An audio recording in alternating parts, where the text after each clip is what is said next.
squeezed all the way out. It's no longer touching the disc. It's somewhere sitting as a fragment of disc. So, you know, another. I think in analogies in terms of how my brain processes things. So I also think of this as childbirth. You know, in some way where, you know, the bulging is that early phase when, you know, the cervix is just making changes and so on, but eventually you get to where you have this herniation where the baby's head is coming through, you know, and then eventually extrusion where it's like out, you know, but still attached to mom, right?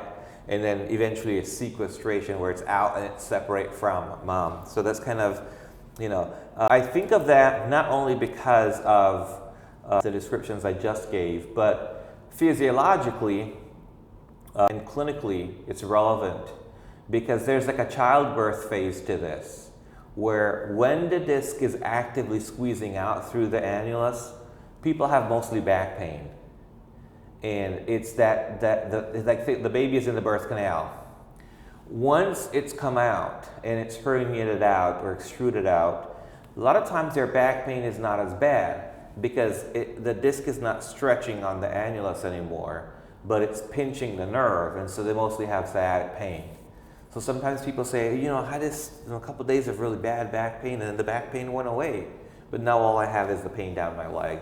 And it's because of that sequence of events why they have those symptoms.